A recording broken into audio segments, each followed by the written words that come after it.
What's up guys, welcome back to the channel. My name is Jack and today I want to talk to you about how you can get started in property with extremely low amounts of money but still make incredible profit. I want to talk to you about deal sourcing. Deal sourcing is a strategy that you can use to start a property business where you're able to find deals and pass them on to investors for a fee. And it's such an amazing way of generating revenue, generating income, being able to build up your pot of cash if you're struggling to build up and save a pot of cash at the minute and you want to start a side business. That is an incredible business to go into. There's so many different benefits to deal sourcing, but let me just quickly break down what deal sourcing actually is. Okay, so deal sourcing, is when you set up a company and you find incredible deals, like really good deals. Then you find an investor who has money but very limited time to find these good deals. You partner them together and you take a fee from the investor for doing all the work to find this deal. And it genuinely is an incredible strategy. There's a lot of people out there that hate on it. There's a lot of people out there who question it. For a long time, I questioned it myself. I was chatting to a lot of people, even friends of mine who are deal sourcers, saying, why would you do this? What's the benefit of doing deal sourcing? And recently I've done a little bit of it myself. It's actually an incredible business model. And I want to kind of take you through how you can get set up, how you can do it, and why it's so beneficial for people who want to get started in property, especially if you're very limited with your funds at the minute. So step number one, you need to become compliant. Set up a company that you operate under, and that company you need to become compliant, okay? So there's all sorts of things like anti-money laundering, there's a bunch of insurances that you need to get. You need to get registered with the ICO because you'll be handling people's data. There's all sorts of things, but you need to get a company set up and you need to get insurances in place. You need to get fully compliant so that you can operate as a deal sourcer. Once you've got the company set up, you then kind of have to sit back and decide, okay, how am I going to run my business? Because there's a lot of people out there that go, the standard model, okay, I'll explain to you the standard model that loads and loads of property sources do. This is how they work. They'll go out, they'll find investors, as many investors as possible. They'll add them to their CRM, like a mailing list, a big long list of emails. What they do then is they go and find a deal. They send out an email to all these investors who they've got on their list, and they say, who wants it? Someone puts their hand up, go, yeah, I want it, or nobody wants it, or whatever. And they sell the deal to that person, okay? That's the standard model that most people do and that most people think is the best way to do it. Now, it definitely might be, and that's one strategy, kind of sourcing to masses, okay? So it's all about finding a lot of investors, building up a big list of people who want to invest in property, and sending them any deal that you find, and just saying, if anybody wants this type of deal, look, I found a HMO this week, I found a buy refurb refinance this week, I found a flip project this week, I've got rent to rent deals this week or whatever. You can find all sorts of deals and you just send them out to one big list and whoever wants them can take them. That's one way of doing it. I describe that as deal sourcing to the masses, okay? The second way you can do it is bespoke deal sourcing. And this is something that I wouldn't say I do, but I definitely like the idea of it. It's where you find an investor, and this is the key with this one. You need to make sure that it's not an investor that's going to waste your time, okay? Genuinely, if it's going to be an investor that wastes your time, it's going to really damage your business, because you'll be spending so much time working for them. Essentially what it's going to be is that you sit down, me and you, I'm the deal sourcer, you're the investor. I say to you, hey, what deals do you want? What kind of deals are you looking for? And I will go and find them in the area that you're looking for, the type of strategy that you're looking for, and all that type of thing, okay? So that's bespoke deal sourcing. Now, to stop people wasting your time, a lot of people do this, but a lot of people don't realize it and they get taken the mick out of. What I would do, if you're confident in finding deals, I would say to them, look, I want £1,000 up front because I'm going to be going out and spending a lot of time looking for these deals, and if you choose not to buy it, well, I've just spent a whole week or 2 weeks looking for deals for you to then turn around and say you're not going to buy it. So that's completely wasted a couple of weeks of my life. So I would say to them, I need some money up front, and then you can choose to buy it once I found the deal. And that'll be a more bespoke way of doing it. So you get the benefit of that, I guess, is that you work with a smaller number of people, but you're able to know exactly what they want, you know exactly what you're looking for, and you can go out and find those deals for those investors. Now, the other side to this is that you need to 100% get educated and know and be so confident in finding absolutely incredible deals. Because if you find bog standard deals, trust me, investors are not going to be happy and your reputation will be absolutely trashed. Like there's deal sources who have passed me deals before and I've gone, this is not a deal. Like, it genuinely is not a good deal at all. You've not done your due diligence, the numbers aren't right. And I've just said to them, look, I'm sorry, I'm not interested. But in my head, I haven't gone around slating them, but in my head I'm going, they don't know what they're doing. And in my head, they're not that good at their job. Or they've not got the best business because they can't find the right deal. So you need to get absolutely amazing at finding incredible deals. Guys, if you find this information helpful, please make sure that you click the subscribe button. I'd really appreciate it. Click the subscribe button and the bell notification. It just means that you won't miss any uploads that I make. I'm making videos every single week and I'd love to have you part of the family, so make sure that you click the subscribe button. I'd really appreciate it. So you set up your company and you get compliant. You find investors, whether you want to do bespoke investing or whether you want to do finding massive amount of investors, and you deal source to the masses. You then find incredible deals and then you partner them together. Okay, so what you do is you would, like I say, you could get a big mailing list and you send them out.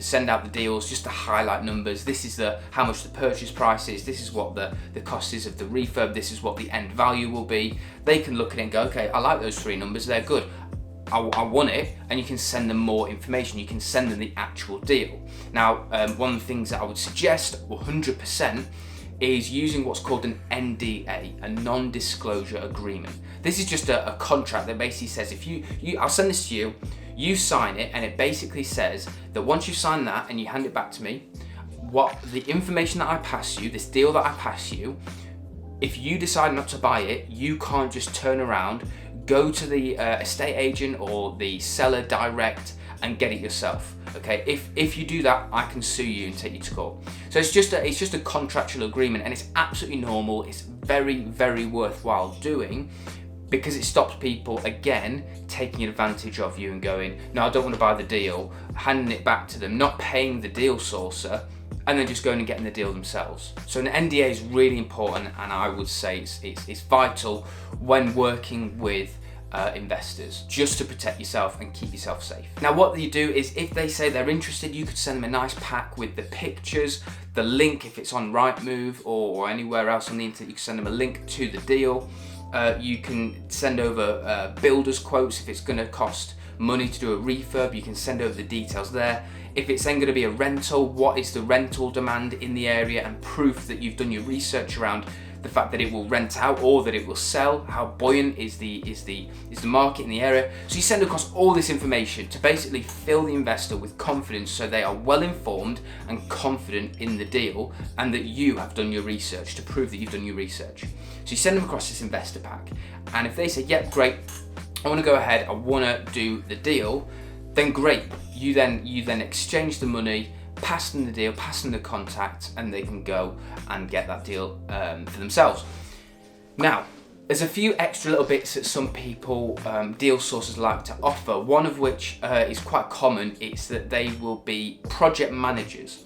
Okay, now, if I was sourcing to you, okay, and you were the investor, and it's a flip project where you spend £100,000 on the purchase price, £20,000 on the refurb, and it's then going to be worth £160,000 at the end, I'm charging a £3,000 fee. I might say to you, hey look, my builder's quoted that at £20,000. I know we'll be able to do it, I know we'll do it well. I can project manage this for you for an extra £1,000, £2,000 or whatever it might be. So that way it appeals to investors, because it might appeal to you because you'd say, well, that's great because I'm giving you the money and I literally am completely hands off, and you will, obviously you would go through and purchase the property, but the deal sourcer would then manage the refurb and you just are completely hands off with it, but you pay the premium for it. And as a deal sourcer, this is great because it's just additional bits of income. Like any other business, it's almost like an upsell and a downsell and all this stuff. It's like added products and added services that you're providing your investors to provide them with value and to make it easy for them to get into property. Because don't forget, one of the prime reasons why people would use a deal source is because they've not got the time. So if you pass them a deal where they're going to have to invest a lot of time in managing a refurb, that might not be great for them. So what they would really appreciate, I think in a lot of cases, would be people who can manage the refurbs for them. So if you're confident doing that, if you're comfortable doing that, I would 100% recommend that you offer that as a service as well. The other type of deal sourcer is someone probably similar to myself. I go out and I find deals for me all the time. I'm doing marketing, advertising, running campaigns, sending out letters, leaflets, all sorts of stuff all the time. And I get a lot of deals come my way that I go, do you know what, this actually is a good deal. I just don't want it. I've got other deals that I've got on the go and my money's tied up. But you don't want to leave money on the table and say, well, I'm going to pass up on this opportunity. So for me, if I come across a good deal and I'm not able to buy it or I don't want to buy it, but I know that an investor would, well, I can then just pass that deal off to them, to an investor, and get a fee. Because £2,000, £3,000, £4,000 is better than nothing. So for me, I deal source more because I'm finding deals for myself, but then I'm willing to pass them on if I don't want them. So even if you're not wanting to set up a, do it as a full-on business, like that's your full-time thing, I'd still recommend doing it. If you are buying deals and if you're looking for deals and you come across stuff, I'd recommend setting up a deal sourcing company, because then you're able to run those deals through your company, and you can still make money. You're not leaving money on the table. Now, here's my advice. If you are looking to get started deal sourcing, there's 2 pieces of advice that I want to give you, especially if you've never done it before. Okay, these are the 2 pieces of advice that I give you. The first one, okay, is for your first deal, do it for free. And I know a lot of people will not like that. They'll be frustrated by it. People don't like working for free these days.